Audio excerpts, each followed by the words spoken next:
Party हो, ठीक देश है, के सिद्धांतों की जीत होनी चाहिए। ठीक है। आप लोकतंत्र कह रहे हैं छोटा दिल नहीं रखना, आप बड़ा दिल रख लेते हैं, बड़ा दिल रख लेते हैं। और इस बड़े दिल से बहुत से वादे किए गए हैं, मैनिफेस्टो सामने रखे गए हैं। झारखंड की जनता किस पर करेगी भरोसा? मैं बार बार जेएमएम के नेता या प्रवक्ता हमारे साथ में जुड़ते तो उनसे सवाल कर सकती।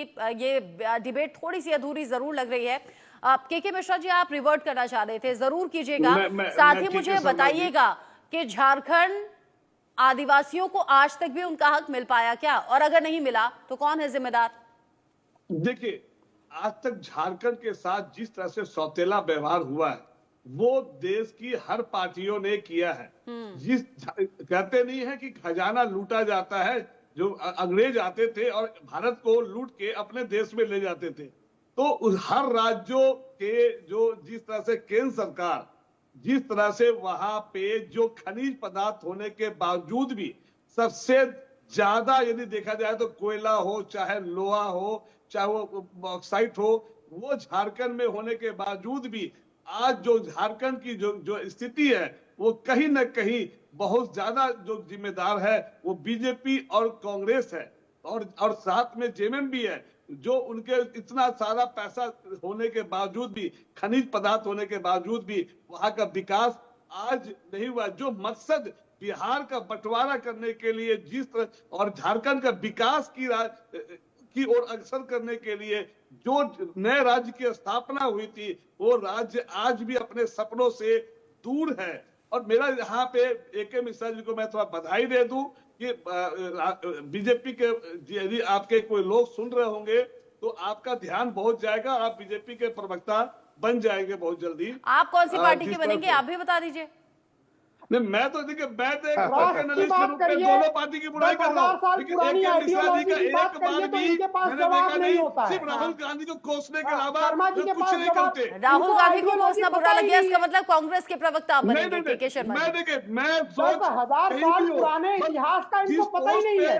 आप यदि टीवी पे डिबेट कर रहे हैं तो कम से कम बायस होके नहीं, अरे थोड़ा सा झुकाव बीजेपी के साइड रखो। मैं मना नहीं कर रहा हूँ, अरे कोई पूरा 100% आप उसी आप 370 की बात करते हैं। जम्मू कश्मीर में 370 की यदि जीत होती तो जम्मू कश्मीर 370 की जीत होती तो वहां पे आपकी सत्ता वापस दोबारा आ जाती, लेकिन आपकी जनता ने वहां नकार दिया है। कैसे कहते हैं 370 वहां पे की जीत हुई है? क्या जम्मू कश्मीर पहले चुनाव नहीं होता था? क्या वहां पे कोई वोटिंग परसेंटेज नहीं रहा है? ऐसा थोड़ी कि वहां शर्मा जी मैं एक सवाल आपसे पूछना चाहता हूँ। पत्थरबाज कहाँ गए? अरविंद जी ने अब पत्रकार की भूमिका निभा ली है, अब वो बतौर एंकर एक सवाल पूछना चाहते हैं। अरविंद जी, मेरा भी आपसे सवाल है। ठीक है, के मिश्रा जी, के शर्मा जी, आप दोनों शांत हो जाइए। पार्टी के प्रवक्ताओं जैसे आप लोग आपस में लड़ाई कर रहे हैं, उतना तो हमारे बीजेपी और कांग्रेस के प्रवक्ता आपस में नहीं लड़ रहे। लेकिन अरविंद जी, मैं हर डिबेट में देखता हूँ वो हमेशा बीजेपी का पक्ष लेते हैं। अरे यार, कभी तो न्यूट्रल रहा। ठीक है, वो उनकी अपनी आजादी है, वो उनका अपना स्वार्थ होगा, कोई वो अपनी उनकी अपनी सोच होगी, विचारधारा होगी। ठीक है, आप लोग आजाद हैं, किसी का भी सपोर्ट कर सकते हैं। मैं आजाद हूँ, मुझे किसी पॉलिटिकल पार्टी का सपोर्ट नहीं करना, मुझे कोई पॉलिटिकल पार्टी कंप्लीटली पसंद है ही नहीं। किसी की कुछ बात अच्छी लगेगी, किसी की कुछ बात अच्छी लगेगी, लेकिन हाँ, सभी पॉलिटिकल पार्टी होती है एक जैसी है। ये सिर्फ अपना फायदा देखती है, सिर्फ अपने फायदे की राजनीति करती है, और यही करते हैं नेता भी। चुनाव से ठीक पहले जो पाला बदलने का खेल होता है ना, ये भी पॉलिटिकल फायदे के लिए होता है। अब पाला बदलने से याद आ गए मुझे चंपई सोरेन। अरविंद कुमार सिंह जी, चंपई सोरेन का पाला बदल लेना आपके लिए कितना बड़ा फायदा है? कुछ लोग तो कह रहे हैं कि ये जो लॉयल्टी उन्होंने चेंज की है, अपना तो नुकसान करेंगे ही, आप लोगों का भी कर देंगे। नहीं, देखिए, भारतीय जनता पार्टी अब एक संगठन वाली पार्टी है और संगठन काम करता है। हमारा इतना गहरा संगठन है, हमने ग्रास रूट तक प्रमुख पंचायत से लेकर बूथ तक हमारा काम होता है। तो किसी के आने जाना मकसद बहुत बड़ा नहीं है। मकसद है कि लोग अगर भारतीय जनता पार्टी के साथ जुट रहे हैं, उनका स्वागत है। और चंपई सोरेन जैसे एक साफ सुथरी छवि के अंदर भारतीय जनता पार्टी के साथ जुटे हैं तो उनका स्वागत हुआ है। और बूंद बूंद से तालाब भरता है। कौन सी ऐसी पार्टी है जो नहीं चाहती है कि हमारे साथ? नेता की कमी है, बोलने दीजिए, कमी नहीं है, बोलने दीजिए, अरविंद जी को बोलने दीजिए। क्या नेता की कमी है बीजेपी के कार्यकर्ता? क्या 15 सालों में क्या आपके पास इतनी कमी नेता तो की किसी लीडर के पास नहीं है, लेकिन ये सभी पार्टियों में होता है। के शर्मा जी, ये सभी पार्टियों में होता है। जो नेता जहां अपना फायदा देख लेता है बस वही वो लेता है। ये अलग अलग राज्यों में है, ये हर पार्टी के लिए, ये हर पार्टी के लिए। कांग्रेस से भी लोग छोड़कर जाते हैं और कांग्रेस में भी शामिल हो जाते हैं। अदर पार्टी के साथ भी होता है, अदर पार्टी के साथ भी होता है। अरविंद जी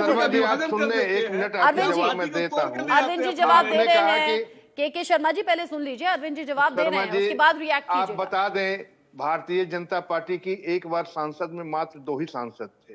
उतनी बड़ी पार्टी, उतने जनाधार नहीं था। लेकिन अगर हिंदुस्तान की नहीं हिंदुस्तान की सारी जनता भी अगर हमारे साथ जुड़ गई तो आप कहिएगा कि आपके पास जनता नहीं थी।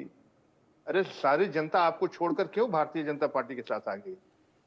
जो लेकिन वर्षों से आपका झंडा उठा रहा है आपकी पार्टी के लिए, क्या वो हमारा पार्टी को उठाने में हम देश के बारे में सोचते हैं, राष्ट्र सर्वोपरि है। आप लोग जनता को बरगला कर 70 वर्षों तक जो कांग्रेस ने राज किया है, जनता ने उन्हें छोड़ दिया। दूसरे पार्टी के लोग नेता को तोड़ के लाते हैं और फिर उसको डायरेक्ट वहां। अरे आप भी आ सकते हैं, आप किस पार्टी में हैं? शर्मा जी आप किस पार्टी में हैं ये तो बता दें।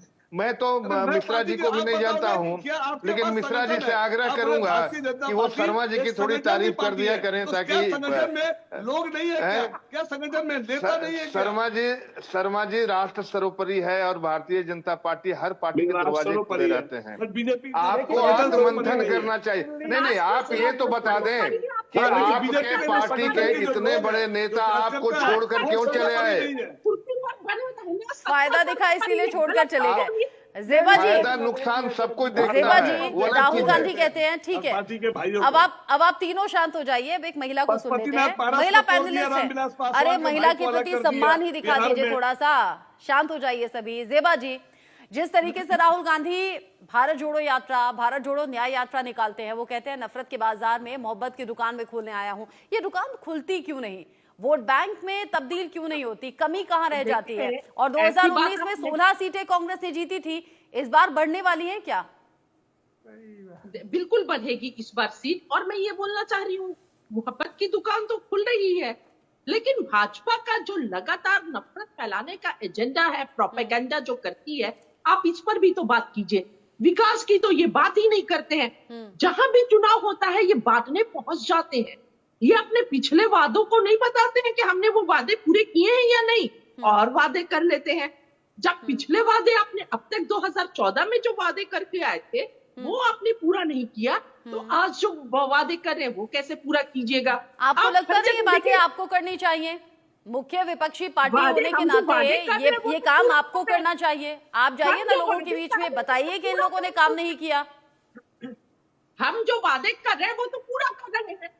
कर्नाटक में जो हमने वादे किए वो पूरा किए, हिमाचल में जो काम किया वो पूरा कर रहे हैं। ईमानदारी से काम करने का हम प्रण ले रहे हैं और वो कर रहे हैं। लेकिन भाजपा जो है लगातार, यानी आपका ये पॉइंट है कि बीजेपी सिर्फ वादे कर देती है, उन्हें पूरा धरातल पर नहीं करती।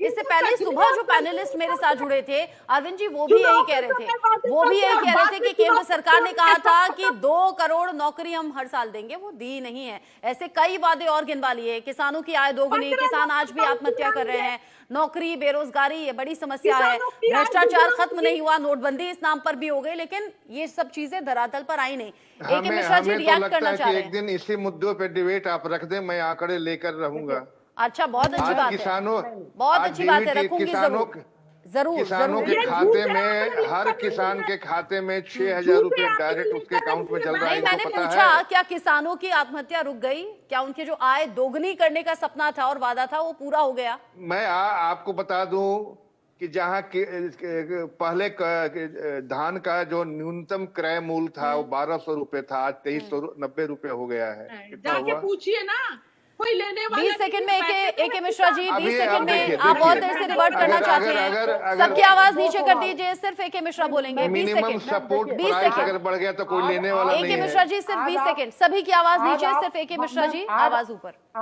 आज आप बहुत लॉजिकल सवाल पूछ रही हैं, बधाई हो। 2 सवाल बड़े इंपॉर्टेंट आए हैं। पहला सवाल इंपॉर्टेंट यह है कि जी दूसरे नेता बीजेपी में मिल जा रहे हैं। अरे के शर्मा सर, दूसरे नेता मिल रहे हैं तो आपको मिर्ची लग रही है, कहीं पीओके और पाकिस्तान मिला लिया तो आप लोगों की क्या हालत होगी?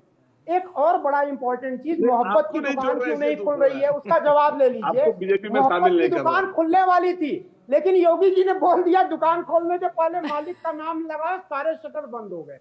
अब क्या करें जब ये बेचारे इतने कमजोर है। नियम कानून से दुकान खोलिए तो मोहब्बत की दुकान खुलेगी, मोहब्बत की दुकान गैर कानूनी खोलेंगे दुकान के बाद है ना जात लिखना चाहिए, धर्म लिखना चाहिए, वोटर्स को तय करने देते हैं। कानून की दुकान है, वोटर्स को तय करने देते हैं कि नेम प्लेट की बातें कितनी पसंद आती हैं, हिंदू मुसलमान के नाम पर बांटने वाली बातें कितनी पसंद आती हैं, भ्रष्टाचार, परिवारवाद क्या लोगों के दिल दिमाग में असर करता है, आदिवासियों को क्या अपने हक के लिए आवाज उठती हुई पसंद आती है।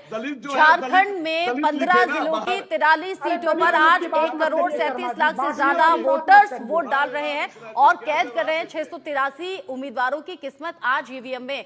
आप सभी का शुक्रिया मेरे साथ जुड़ने के लिए, अरविंद जी, AK मिश्रा जी, KK शर्मा जी और ज़ेबा खान, इस डिस्कशन में साथ में रहने के लिए। आगे दिन भर झारखंड में होने वाले चुनाव को लेकर एक एक जानकारी और अपडेट आप देखेंगे। छोटा सा ब्रेक।